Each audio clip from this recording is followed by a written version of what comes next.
This is my stepsister, just a nurse.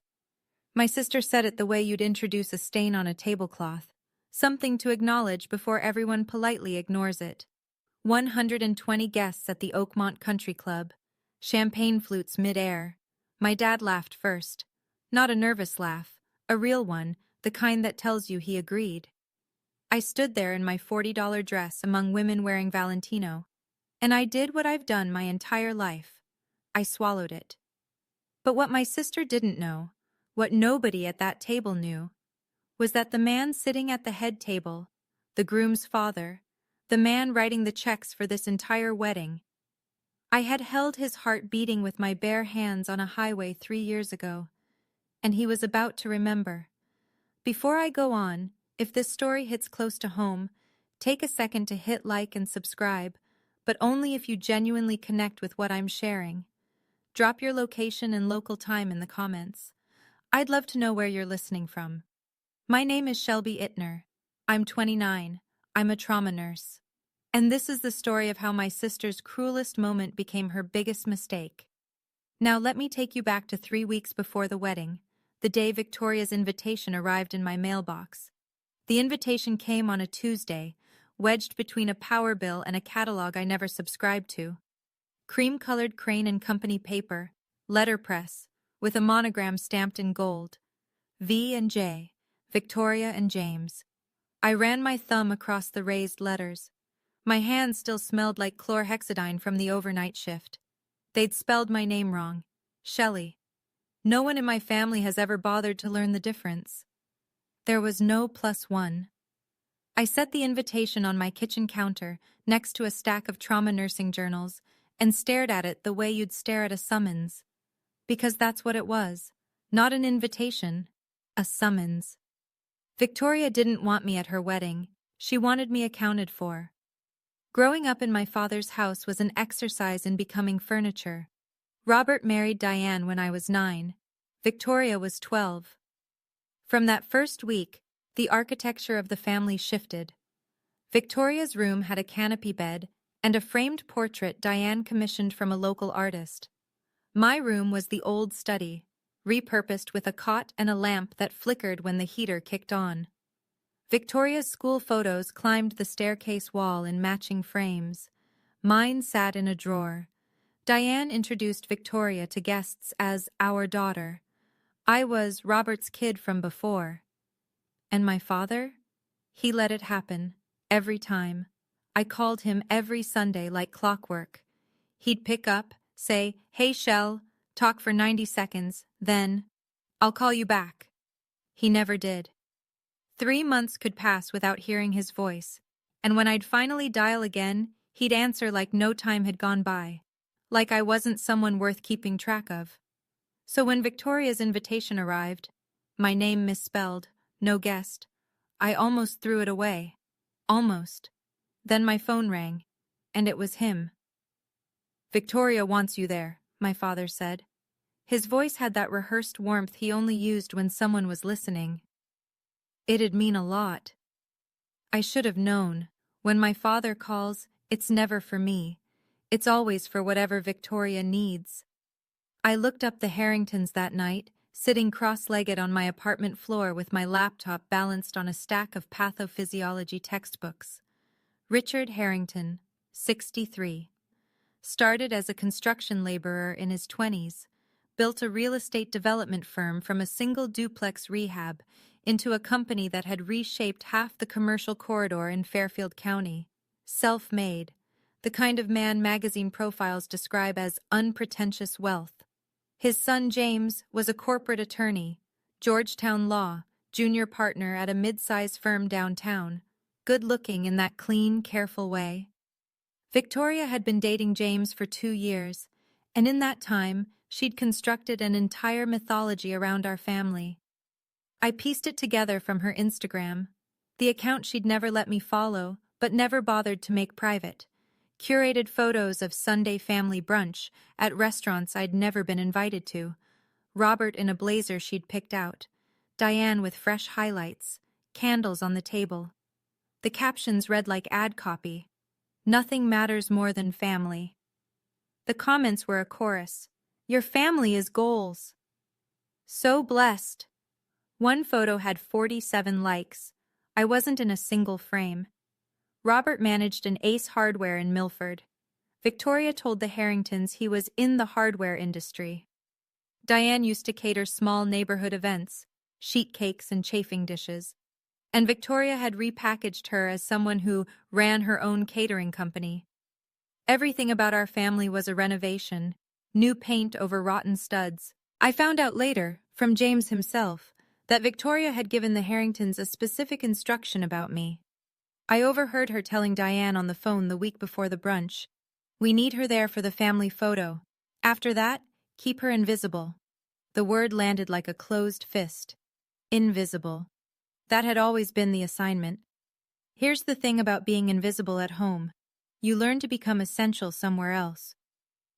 My shift at St. Luke's Regional started at 7 a.m. and didn't end until the board was clear, which usually meant 19 hours later. That particular week, the week before Victoria's pre-wedding brunch, I worked 4 back-to-back 12s, 3 codes, 1 pediatric trauma that I still think about when the department goes quiet, a 60-year-old man whose heart stopped in the waiting room. I had my hands on his chest before the crash cart rolled in, and he walked out 5 days later carrying flowers for his wife. No one at St. Luke's cared who my stepsister was marrying. They cared whether my IV lines were clean and my assessments were sharp.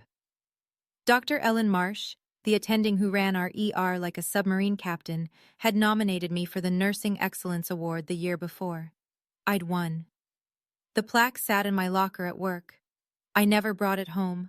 I never posted about it. I never told my family. The one time I tried, the one time I mentioned to Victoria that I'd been nominated for something, she'd tilted her head and smiled. "That's cute. Do they give real awards to nurses?" Diane had laughed from the kitchen. Robert had said nothing, so I stopped sharing. I let my work exist where it mattered, in patient charts, in discharge summaries, in the quiet nod from a surgeon who knew I'd caught something he'd missed. The biggest case of my career had happened 3 years earlier. An 18-wheeler jackknifed on I-95 during a rainstorm. Multiple vehicles. I was driving home from a double shift when I came on the wreckage. What happened in those 47 minutes on that highway changed everything. But I'll get to that. In the ER, nobody asks what your family thinks of you. They just need your hands to be steady. The pre-wedding brunch was held at the Harrington estate, a stone colonial on 4 acres with a circular drive and hedgerows trimmed so precisely they looked architectural. I parked my Honda Civic between a Porsche Cayenne and a Mercedes S-Class and sat in the car for 2 full minutes, hands on the wheel, telling myself this was just one afternoon. Inside, everything smelled like fresh-cut peonies and old money. Caterers moved through the rooms with silver trays. Victoria had positioned herself at the center of the living room, magnetic, laughing at something Margaret Harrington said, her hand resting on James's arm like she'd been born there. I needed the restroom. A caterer pointed me down a hallway, past what turned out to be Richard Harrington's study. The door was open. I didn't mean to stop, but the walls caught me. Floor-to-ceiling bookshelves, a cherry-wood desk with a decanter of something amber, Macallan, I'd later learn, the 18-year. Framed business awards lined the shelves, and in the center of them, given more prominence than any deal tombstone or industry plaque, was a photograph. A man in a hospital bed, oxygen tubing, bruises across his jaw. Beside the frame, a small card, handwritten, that read, "To the Angel, on I-95. Next to it, a clipped newspaper article from the Fairfield County Register. The headline, "Local businessman survives horrific highway crash, thanks to off-duty nurse." I looked at the photo. The man's face was swollen, half covered in gauze. I didn't recognize him. I process hundreds of patients a year, and 3 years is a long time. Faces blur, details dissolve. I glanced at the article but didn't read past the headline. Then Richard Harrington walked in behind me. "That's my 2nd birthday," he said, nodding at the photo. "The day someone gave me my life back." I smiled politely. "That's incredible." He looked at me. held the look a beat longer than comfortable. Then Margaret called him from down the hall, and the moment broke. Victoria appeared at my elbow. "Stop bothering Mr. Harrington," she hissed. "Come on." She pulled me away before I could say another word. The brunch introductions happened in the garden, under a pergola heavy with wisteria. Victoria moved through them like a press secretary, poised, efficient, every sentence polished to a shine. My mother, Diane, she ran her own catering business before she retired. Diane beamed. Richard nodded, impressed. My stepfather, Robert, he's been in the hardware industry for over 20 years. Robert straightened his borrowed blazer and shook Richard's hand too firmly. Then Victoria moved to the next cluster of guests without pausing. She skipped me entirely. I was standing 3 feet away, holding a glass of sparkling water, and she turned her body like I was a pillar. Margaret Harrington noticed. She extended her hand toward me. "And who's this?" Victoria's smile tightened, barely, the way a stitch pulls before it tears. "Oh, that's Shelby. She's around." Margaret looked at me with genuine curiosity. "What do you do, Shelby?" Before I could answer, Victoria leaned in. "She works at a hospital, in some capacity." I met Margaret's eyes. "I'm a registered nurse in the emergency department at St. Luke's Regional." Margaret's eyebrows lifted. "ER? That must be incredibly demanding." Victoria's hand landed on Margaret's arm, redirecting her like a rudder. "It is. Anyway, Margaret, I wanted to show you the floral mock-ups for the centerpieces. The florist did something absolutely gorgeous with the David Austin roses." And just like that, I was behind them again. Walking back through the house, Victoria fell into step beside Diane and whispered something I caught only in fragments. But one sentence landed whole. "She's already talking too much. Handle it." Diane glanced back at me, smiled, the kind of smile that isn't one. Diane found me near the rose garden, standing alone with my water glass, watching caterers clear the brunch trays. She approached the way she always did, softly, like a door closing so gently you don't notice you've been locked out. "Honey," she said, touching my arm, "can we talk for a sec?"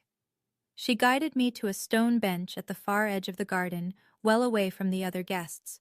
The string lights hadn't been turned on yet. It was the kind of corner where you put things you want out of sight.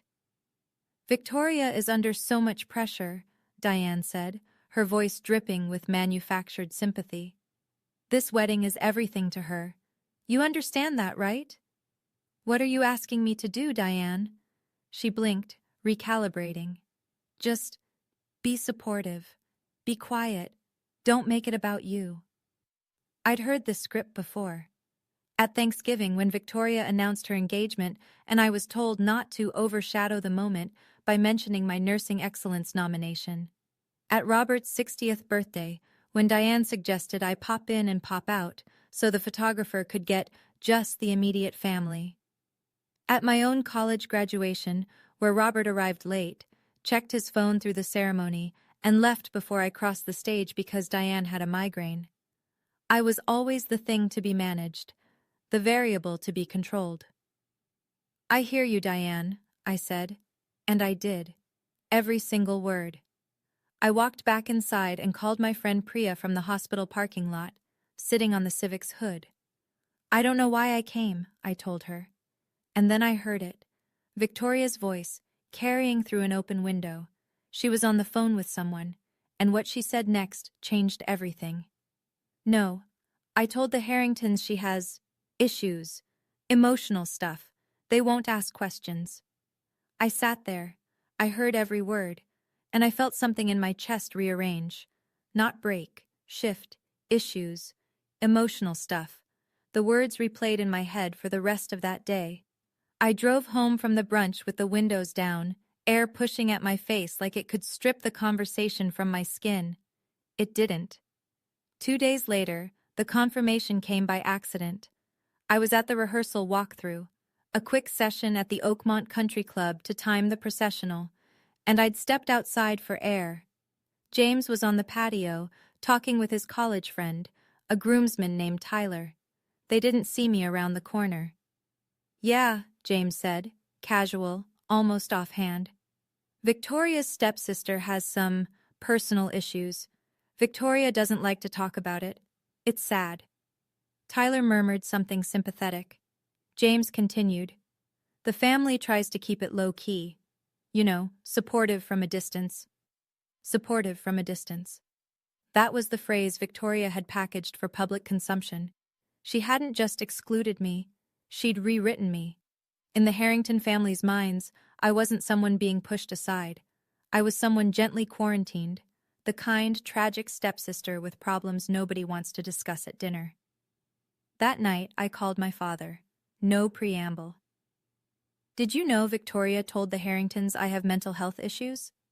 Silence. Then a sigh.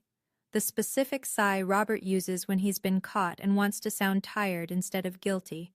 She's just protecting the family image, Shelby. Don't make a scene. Protecting the family image from what? From me? You're twisting this. Did you go along with it? He didn't answer. Which was an answer. I looked at my father, at the man wearing the Allen Edmonds shoes Victoria had bought him, the suit Diane had picked, the talking points his stepdaughter had scripted, and I understood something I'd been avoiding for 20 years. He hadn't just let her erase me. He'd helped. The rehearsal dinner was the following Friday. The Oakmont Country Club. 120 guests. Crystal chandeliers that threw little rainbows across the ceiling.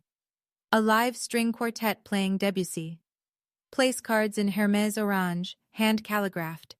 The kind of event where even the napkin folds had a name. I arrived 20 minutes early because I didn't know what else to do with the anxiety. I wore a navy dress I'd found at Target for $39. Simple, clean lines. No jewelry except my mother's pearl earrings, 2 small, luminous studs that she'd worn every day until the cancer took her when I was 7. They were the only thing of hers I had left. The seating chart was mounted on an easel near the entrance, framed in gold. I found my name, misspelled again, at table 14. The last table, closest to the kitchen doors.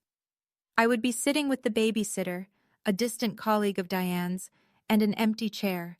Victoria had been thorough. I walked in alone. Women in Valentino and Cartier moved around me like water around a stone.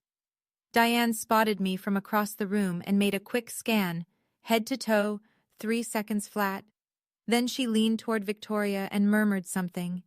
Victoria glanced over her shoulder, looked at me, and turned away. I read her lips. 2 words. She's fine. Meaning, she's plain enough not to cause problems. I sat at table 14, unfolded my napkin, looked at the menu. Chilean sea bass, roasted endive, creme brulee. Each entree probably cost more than what I made in 3 shifts. Victoria took the stage 20 minutes later, mic in hand, crystal encrusted, rented for the occasion. The room quieted, and then she began the introductions. I knew what was coming. What I didn't know was who was watching. Victoria started with Diane. My mother, the woman who taught me everything about grace and resilience. The room clapped. Diane pressed a hand to her chest like she'd just been crowned. Then Robert. My stepfather, Robert. The man who gave me a real family. Robert's eyes went glassy. He raised his glass. The room followed. Then her bridesmaids. Her college roommate. Her boss at the wedding planning firm. Each introduction was a small coronation, polished, warm, designed to impress the Harringtons sitting at the head table. And then she turned to table 14. And this, she paused. The pause was practiced. I knew it, because I knew Victoria, and she never left silence unscripted. This is my stepsister, Shelby. She's... Another pause, a tilt of the head, a performative little smile. Just a nurse, she said, just the way you'd say only, like an apology for something that couldn't be helped. Then quickly, anyway, my father laughed. A real, full laugh, the kind you give when a joke lands exactly right. Diane smirked, one corner of her mouth lifting in satisfaction, like a box had been checked. A few guests laughed along, Not out of cruelty, just reflex. When the bride laughs, the room follows. 120 people looked at me for 3 seconds. Then the conversation resumed, and I dissolved back into the wallpaper. I sat with my hands folded under the table, fingers pressed into my palms so hard I'd find half-moon marks later. I didn't cry. I didn't stand. I didn't leave. But I noticed something. At the head table, one person wasn't laughing. Richard Harrington. He was staring at me. His champagne glass was untouched. He leaned toward Margaret and said something I couldn't hear. Then he turned to James, and I saw his lips move around 5 words. That girl. I've seen her before. Victoria's toast came 30 minutes later. She held the crystal mic like a scepter, backlit by the chandeliers, her silhouette cut against a wall of white roses. I want to tell a story about family, she said, smiling at the room. Growing up, my little stepsister always wanted to help people. She'd bandage the dog. She'd make ice packs for scraped knees. Polite laughter. I guess she eventually found her level. The room chuckled. Robert raised his glass. Diane touched her collarbone and smiled with her eyes closed, as if savoring music. I sat at table 14 with my hands wrapped around a water glass. The babysitter beside me, a college sophomore named Grace, glanced at me sideways with the expression people wear when they know they're witnessing something ugly and don't want to get involved. After the toast, a woman from Victoria's side approached my table. Blonde, mid-40s, cocktail rings on 3 fingers. So you're the stepsister. What do you do, like empty bedpans? She laughed at her own joke before I could respond. I looked at her. Among other things, last Tuesday, I assisted in an emergency thoracotomy. We cracked a man's chest open in the trauma bay and repaired a lacerated ventricle. He lived. The woman's smile collapsed. She opened her mouth, found nothing, and excused herself. Victoria materialized within seconds. Shelby, don't bore people with work stories. I said nothing. I didn't need to. The silence after the word lived had done the work for me. But across the room, I noticed something shift. James, standing near the bar, was watching his fiancée with an expression I'd never seen on him before. A faint crease between his eyebrows, the beginning of a question he didn't know how to ask yet. Victoria cornered me in the powder room an hour later.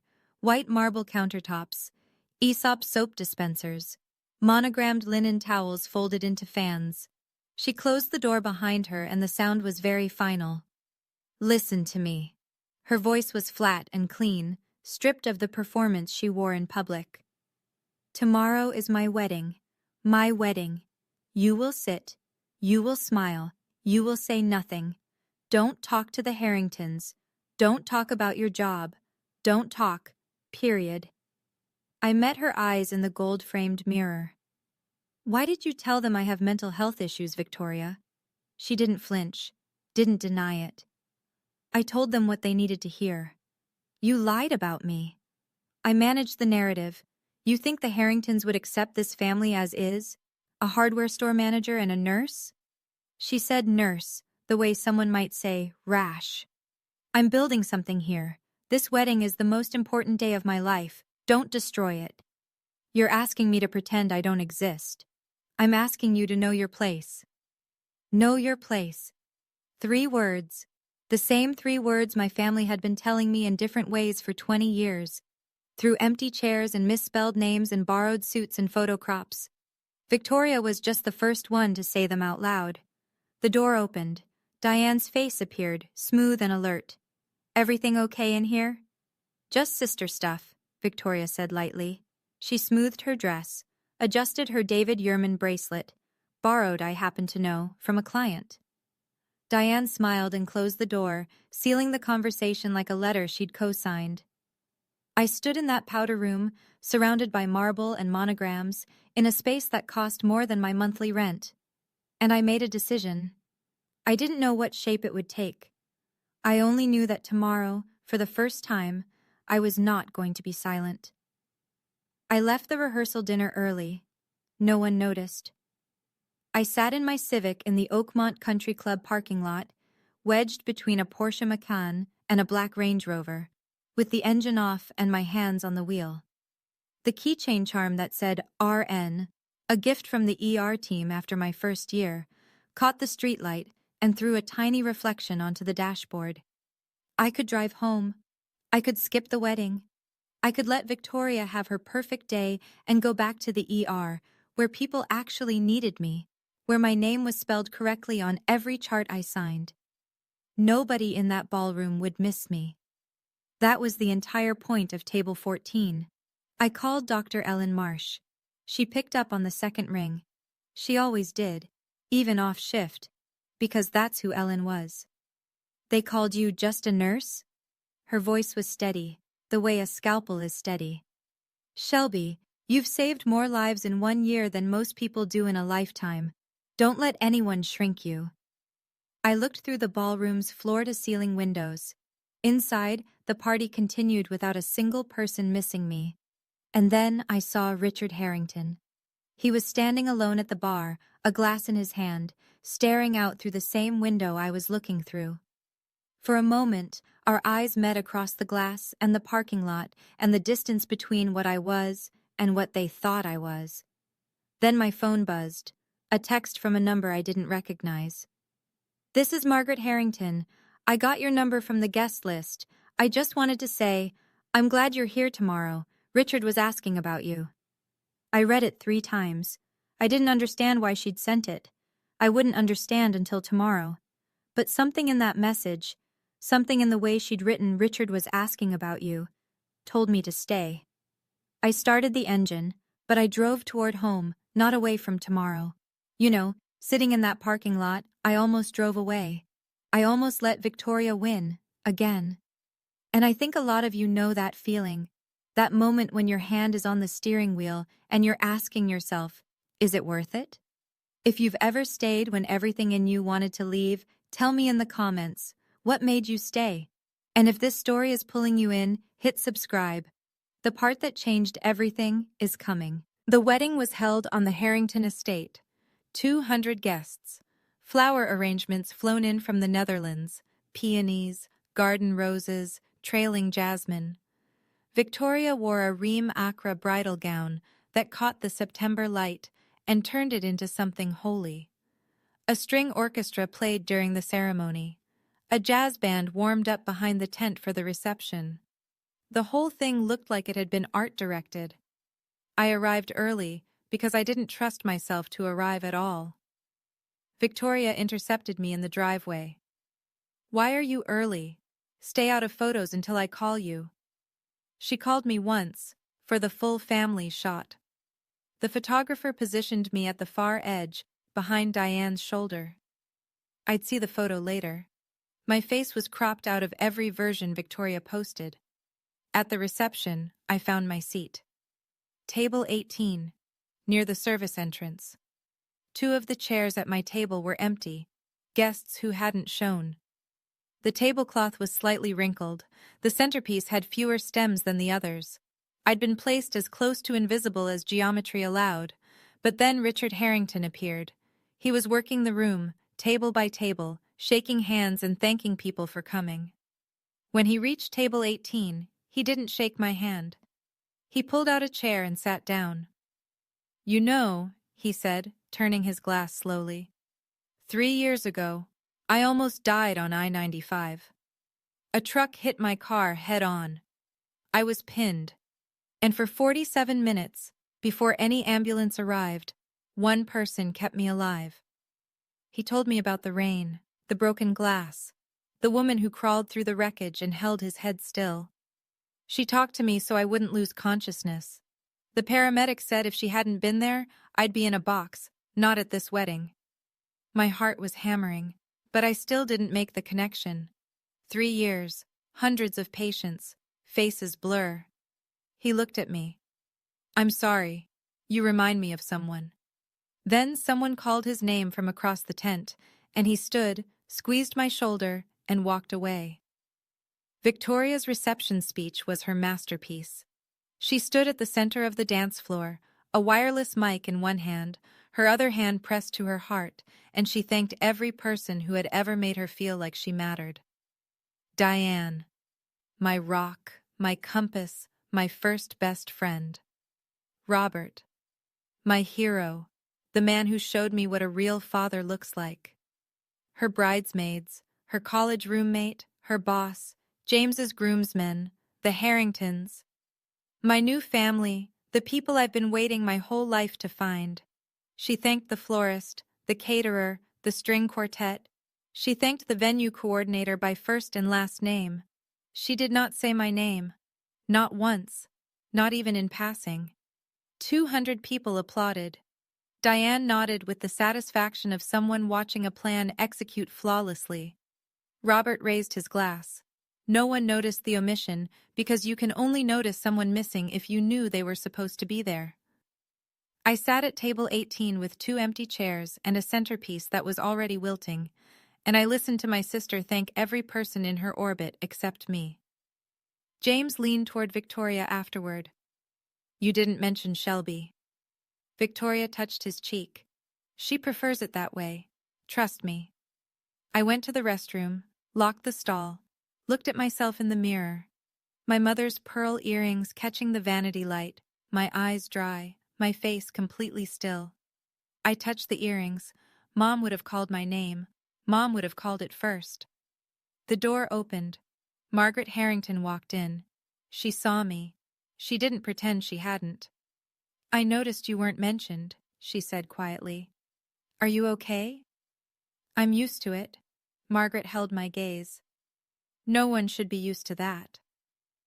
I found my father on the patio, leaning against the stone railing with a glass of Macallan 25, poured from the Harringtons' private bar, paid for by the Harringtons' money, held in the Harringtons' crystal. Dad? He turned. There was a flash of something in his eyes.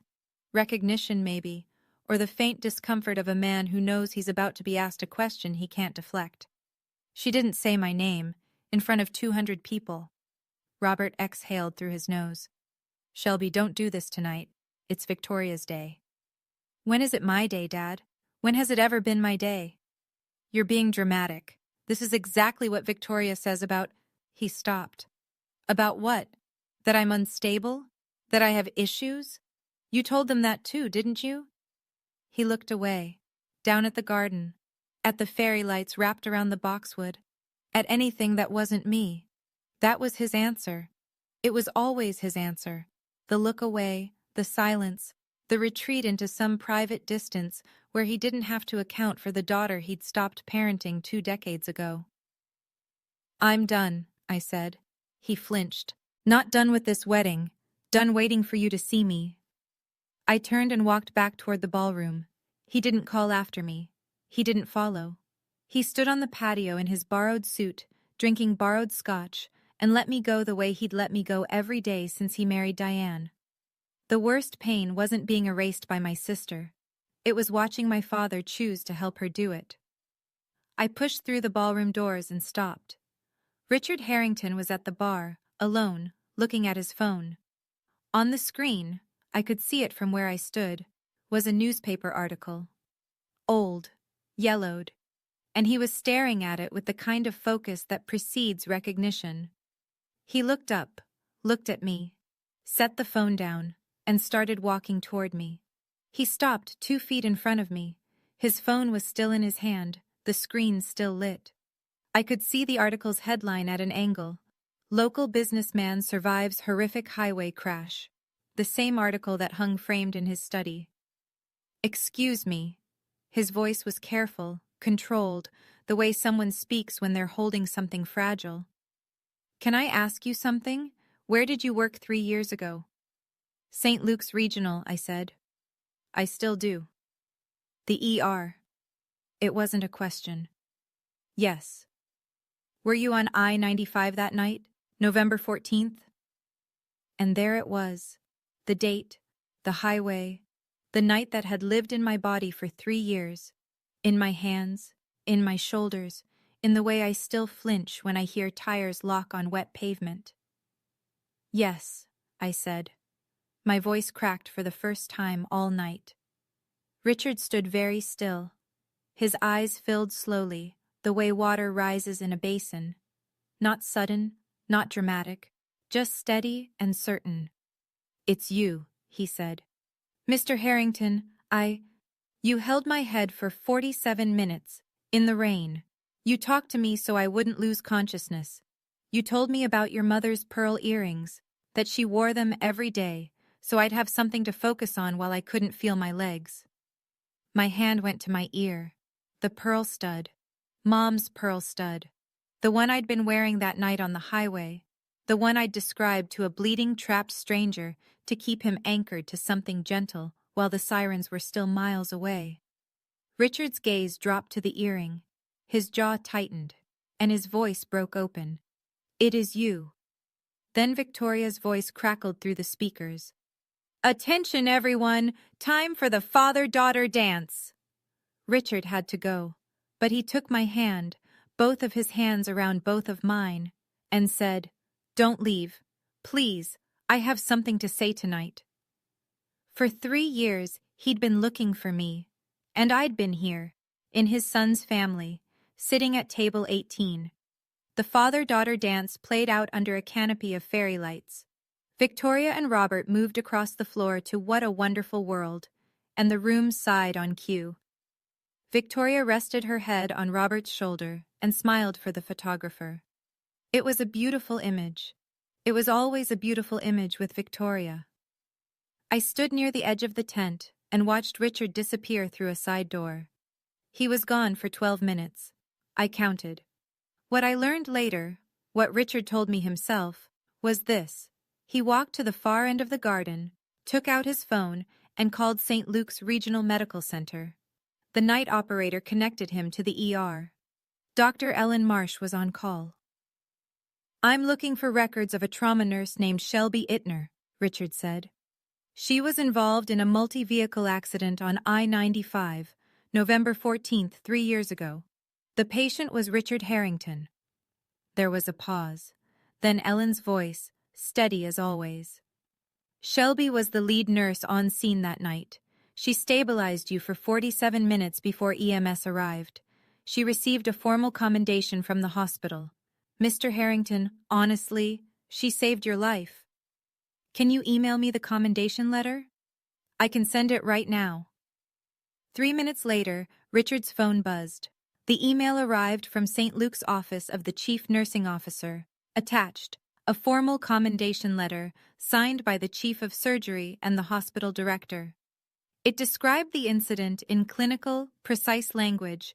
Shelby Ittner, RN, BSN, demonstrated extraordinary poise under extreme conditions, stabilizing a critically injured patient with suspected cervical spine trauma using manual inline stabilization for 47 minutes in adverse weather. Richard read it twice, closed the email, called Margaret. "I need the mic after the toasts," he said. "I have an announcement." Margaret paused. "What kind of announcement?" "The kind this family needs to hear." I went back to table 18. The dance floor was full now.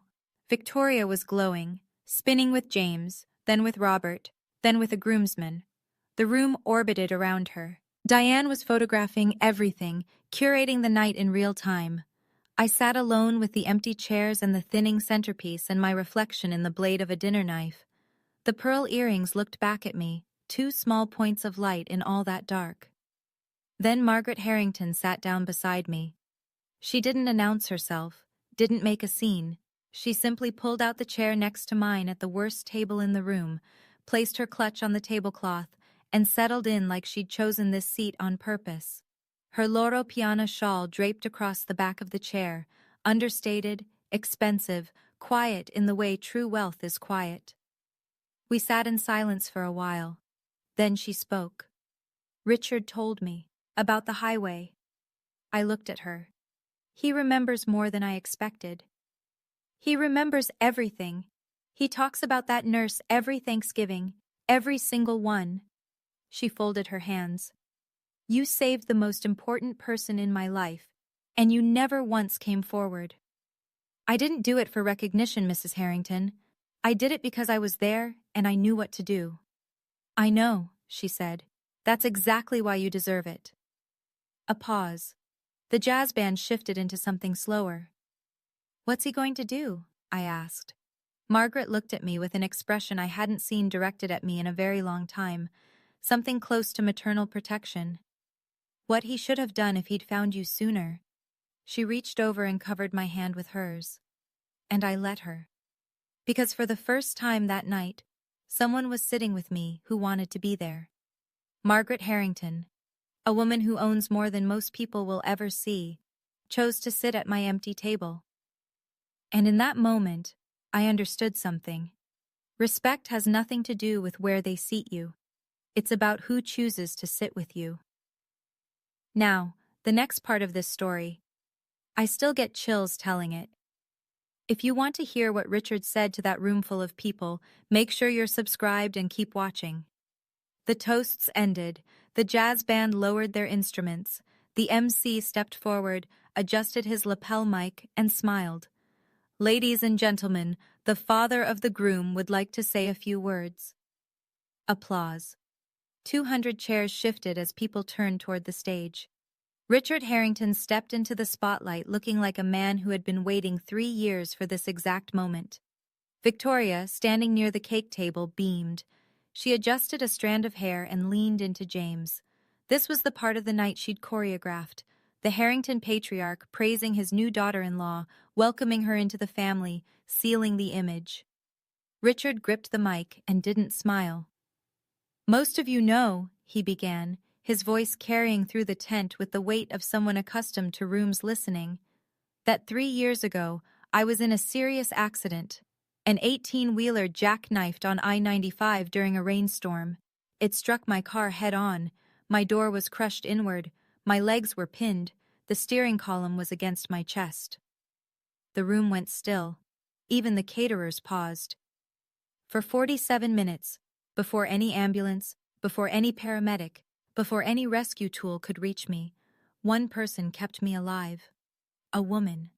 She crawled through the wreckage, held my head and neck still so my spine wouldn't sever, and talked to me through the worst 47 minutes of my life. He paused, looked at the room. Victoria was still smiling, but her smile had stiffened. She wasn't sure where this was going. I never found her, Richard continued.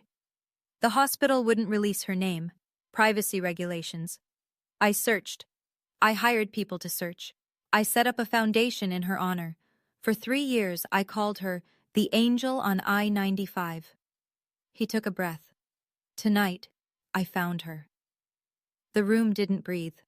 Richard turned and looked directly at table 18. The woman who saved my life, Richard said, is sitting right here, at table 18. 200 heads turned. 200 pairs of eyes landed on me. The girl in the navy dress at the worst table, the one with the thinning centerpiece and 2 empty chairs. Her name is Shelby Ittner. Silence. Absolute physical silence, the kind where you can hear the ice melting in the glasses. Richard's voice didn't waver. 20 minutes ago, the woman standing next to me on this stage introduced Shelby as just a nurse. He turned slowly toward Victoria. Her smile was gone. Her face had gone the color of the tablecloths. Let me tell you what just a nurse means, Richard said, and his voice dropped into something low and unbreakable. It means kneeling in broken glass in the rain at 11 o'clock at night. It means holding a stranger's head still for 47 minutes so his cervical spine doesn't sever. It means talking about your mother's pearl earrings, the ones she's wearing right now, to keep a dying man conscious when there's nothing else left to hold on to. He held up his phone. The screen faced the audience. The email from St. Luke's, the commendation letter, the hospital seal. This is from St. Luke's Medical Center, a formal commendation signed by the chief of surgery and the hospital director. It says Shelby Ittner demonstrated extraordinary poise under extreme conditions, that she was solely responsible for stabilizing me until the paramedics arrived. Someone at a middle table started clapping, then another, then a wave, rising from the back, sweeping forward, until nearly every person in the tent was standing. Victoria stood frozen on the stage. Robert had set his glass down and was staring at me with an expression I'd never seen from him. Something between shame and awe, like he was looking at a stranger he should have known. James turned to Victoria. His voice was quiet, but in the silence, it carried. "You told me she had mental health issues. You lied to me." The standing ovation collapsed into a held breath. Every eye was on Victoria. James stood 3 feet from her, arms at his sides. "Did you tell the Harringtons Shelby was mentally unstable?" Victoria's hands fluttered to her necklace, a nervous gesture I recognized from childhood, the one she deployed when a lie was about to meet daylight. "James, this isn't the time. Answer me." The tent was a courtroom, 200 witnesses, no objections. Victoria tried to smile. It came out wrong, too wide, too bright, the social reflex of a woman who'd spent her entire life performing. "I was just trying to keep things simple." Margaret Harrington rose from table 18. Her voice was calm, cultured, and utterly devastating. "Simple? You lied to our family about the woman who saved my husband's life. You fabricated a mental health condition so you could hide her at the back of the room." Robert took half a step forward. "Let's not blow this out of proportion." Richard cut him off without raising his voice. "Robert, with respect, your daughter fabricated a story about your other daughter's mental health to manipulate my family. That's not a proportion issue. That's a character issue." Victoria's eyes went wet. Tears spilled. Practiced, fast, the kind that appear on command. Diane moved toward her, reaching out, but Victoria pushed her mother's hand away, and her voice cracked into something raw. "This is her fault," she said, pointing at me. "She should have stayed invisible." A gasp moved through the room like wind through curtains. 200 people heard it. The babysitter at my table, the caterers near the kitchen. James. Richard. My father. She should have stayed invisible. Nobody coached her to say that. Nobody scripted it. And that made it the most honest thing Victoria had said all night. Richard reclaimed the mic. The room was still ringing with Victoria's outburst, but he stood at the center of it like a man who had weathered worse than a wedding gone sideways. "I didn't plan to do this tonight," he said. His voice was rough at the edges now, the way voices get when emotion has been held down and is finally permitted to rise. "But I think the timing couldn't be more right." He straightened, looked at the room. 3 years ago, after the accident, I established the Harrington Foundation First Responder Scholarship, $200,000 annually for nurses and EMTs who demonstrate exceptional dedication in the field. Murmurs rippled through the tent. I've spent 3 years looking for the right person to receive the inaugural award. I looked across the state, across the country, reviewed dozens of nominations. He shook his head slowly. And she was here, at table 18, in a $39 dress. He stepped down from the stage. The spotlight followed him, the same light that had been illuminating Victoria's $12,000 Reem Acra gown, now tracking a 63-year-old man walking toward the back of the room. He stopped at my table, extended his hand. "Shelby Ittner, on behalf of the Harrington Foundation, I'd like to officially invite you as the first recipient of this scholarship. It will fund advanced trauma nursing certification, continuing education, and anything you need to keep doing what you do." I stood. My legs were unsteady, but my eyes were dry. I took his hand. The room stood with me, 200 people. A standing ovation that shook the tent poles. Richard leaned in and said quietly, "Just for me. Thank you for my life." Behind us, Victoria remained on the stage, alone, under the spotlight that no longer belonged to her. Her wedding, her guests, her stage. And the only story anyone would remember from this night was the one she'd tried to erase. I didn't save Mr. Harrington for recognition. I saved him because that's what nurses do. But I won't pretend it doesn't matter that someone finally saw it. James took Victoria by the arm and walked her through the glass doors to the terrace. He didn't pull. He didn't raise his voice. But his hand was firm, and Victoria went because, for the first time in their relationship, she didn't have a script for what was happening. Through the glass, the guests could see their silhouettes. Victoria's arms crossed, James's hands in his pockets, then out, then running through his hair. The body language of a man recalibrating everything he thought he knew. Fragments of the conversation drifted through the cracked door. "You told my parents she was unstable," James said. "You had me believing my own wife's stepsister was someone to pity. What else have you lied about?" "Everything I did was for us, James, for our image." "Our image? I married you because I thought you were kind. My father almost died, and the person who saved him was sitting in the back of our wedding because you put her there. She's nobody. She's the reason my father walked me down the aisle today. She is somebody." Silence. Then James's voice, lower now but still carrying. "Here's what's going to happen. You're going to apologize to Shelby. Not later. Tonight. In front of the people who watched you humiliate her. James? And Monday morning we're calling a marriage counselor. We start next week. You can't be serious. If I find out you've lied about anything else, anything at all, we're done." Through the glass I watched Victoria's posture change. The confident architecture of her spine softened into something I'd never seen from her. Uncertainty. She stood on the other side of the glass, in her $12,000 gown, and for the first time, the armor wasn't holding. I didn't seek my father out. He found me. I was on the balcony at the far side of the estate, away from the noise, looking out at the garden where fairy lights made everything look like a promise. The night air had cooled, and I could feel it on my bare arms, and I didn't mind because at least it was honest. "Shelby." I turned. Robert stood in the doorway, his borrowed suit wrinkled, his face wrecked. He looked like a man who had just watched something collapse and realized he'd been standing on it. "I didn't know," he said. "About the highway, about Richard."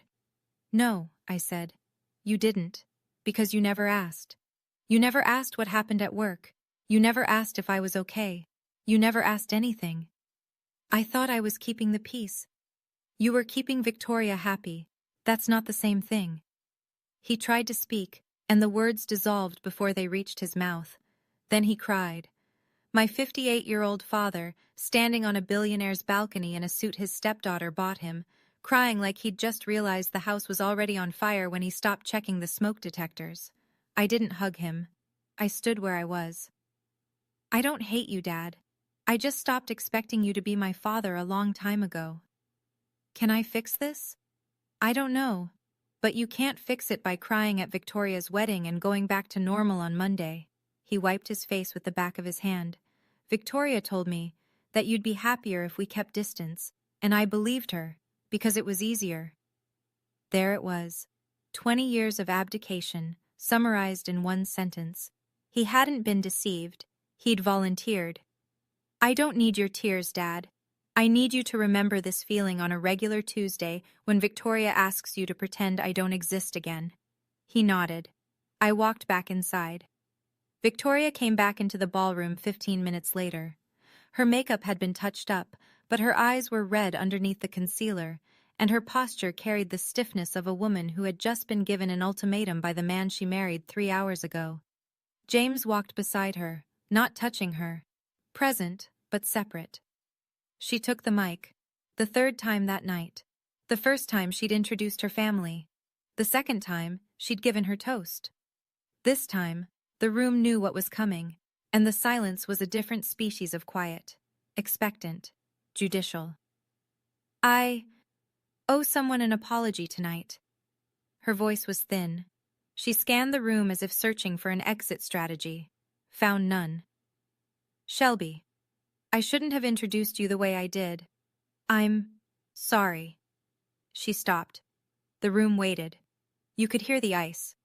Margaret spoke from her chair. Her voice was polite, precise, and relentless. "And the lies about her mental health?"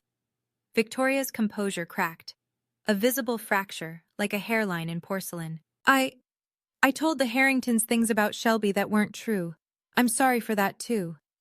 The apology landed in the tent like a coin dropped in a cathedral, small, hard, echoing.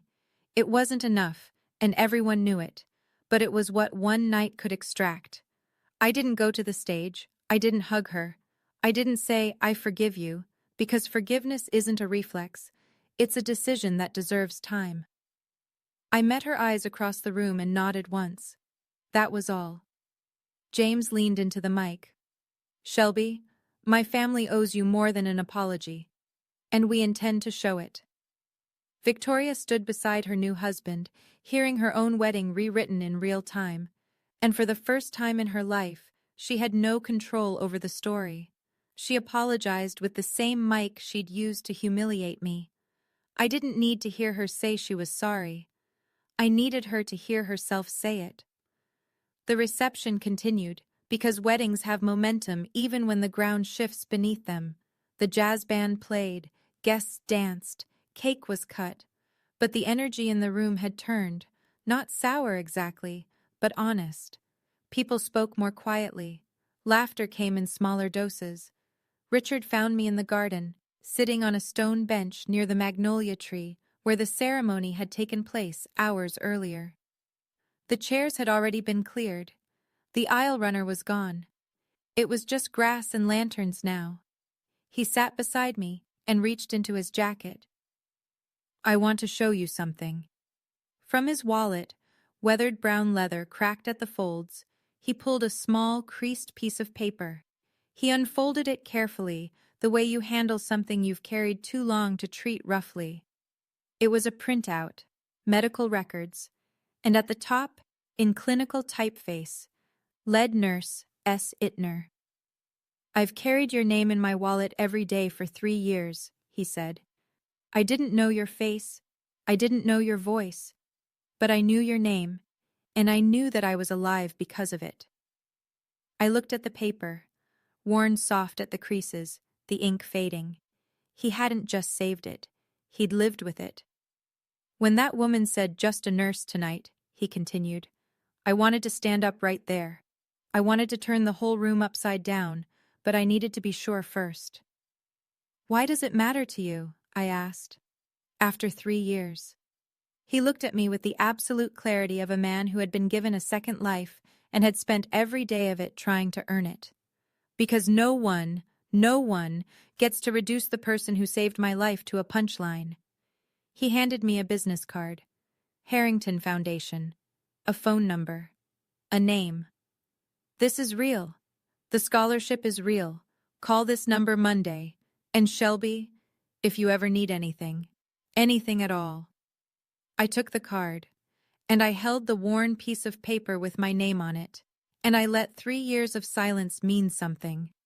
A week later, the dust settled into something measurable. The Harrington Foundation called on Monday morning, 9 a.m. sharp. A woman named Claire from the grants office walked me through the details. $200,000, designated for advanced trauma nursing certification through Johns Hopkins, plus continuing education credits, plus a stipend for conference travel. The paperwork would take 2 weeks. The announcement would go on the foundation's website. My name, spelled correctly, would be listed as the inaugural recipient. I signed the forms at my kitchen table, in scrubs, before a 12-hour shift. Victoria and James began marriage counseling that same week. I heard through Robert, who had suddenly developed the capacity for phone calls, that the Harringtons had put conditions on the house they'd planned to help the couple purchase. No financial support until 6 months of counseling were completed. Victoria's social circle contracted like a fist.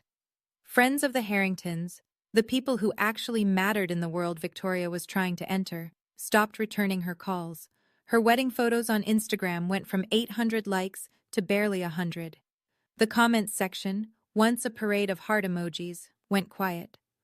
Robert sent me a letter. Not a text, not an email. A handwritten letter, on lined paper torn from a yellow legal pad, in handwriting I barely recognized because I'd never seen it before. He wrote about regret. He wrote about the things he should have said at my graduation, at my nursing school pinning ceremony, at every dinner table where he'd let someone else narrate my life. He wrote that he was sorry. I read it. I folded it. I put it in my nightstand drawer. I didn't write back.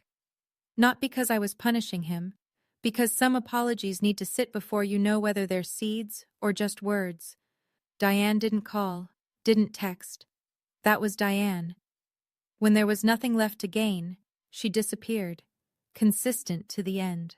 Victoria's apology cost her nothing that night. The real cost came after, when the people she'd been performing for stopped watching. I went back to work the Monday after the wedding, and the ER didn't care about anything that had happened in a tent full of champagne and fairy lights. A construction worker came in with rebar through his forearm. A teenager overdosed in the ambulance bay. A grandmother coded in room 4, and we brought her back. Dr. Ellen Marsh caught me in the hallway between traumas. She leaned against the wall with her arms crossed and her reading glasses pushed into her hair. Richard Harrington called the hospital again this morning, she said. Wanted to thank the nursing staff personally. He specifically mentioned you. She paused. He said you're a hero. I'm a nurse, I said. That's more than enough. Ellen smiled, the rare, unguarded kind she saves for moments she means. Yeah, it is. I didn't tell my colleagues the full story. I didn't post about it. The same way I'd never posted about the Nursing Excellence Award or the thoracotomy save or any of the hundreds of moments that made me who I am. My work lives where it matters, in the charts, in the outcomes, in the patients who walk out the doors they were carried through. But something had shifted, not in the world, in me. I touched my mother's pearl earrings in the locker room mirror before my shift. They'd always been a reminder of what I'd lost. Now they were something else, a thread that connected every version of me. The 7-year-old who lost her mom, the teenager who disappeared into her father's new family, the 26-year-old who knelt on broken glass in the rain and held a stranger's life in her hands, the 29-year-old who sat at table 18 and refused to leave. I didn't plan any of this. I didn't scheme or strategize. I just lived my life, did my job, and eventually, the truth caught up. The revenge wasn't what Richard said on that stage. The revenge was 20 years of becoming someone Victoria could never diminish, no matter how hard she tried. Real strength isn't loud. It's the 47 minutes in the rain when nobody's watching.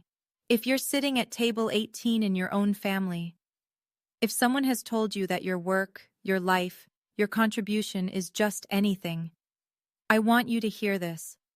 You are not your family's opinion of you. You are not the worst table at the party. You are what you do when no one's clapping. Last week, I received a card in the mail. Handwritten, cream-colored stationery, thick and heavy the way real paper feels, from Richard Harrington. It was a Thanksgiving invitation.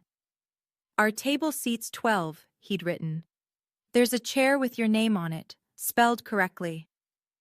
It was the first time in years someone had invited me to a table where I wasn't an afterthought.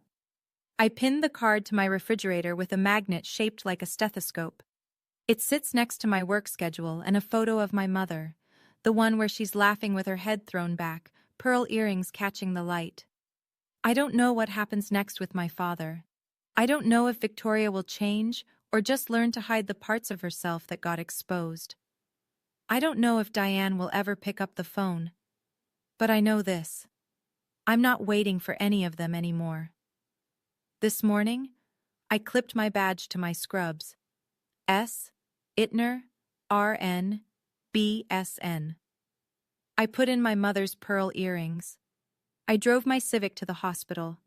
I walked into the ER, and the charge nurse handed me 3 charts before I'd poured my coffee.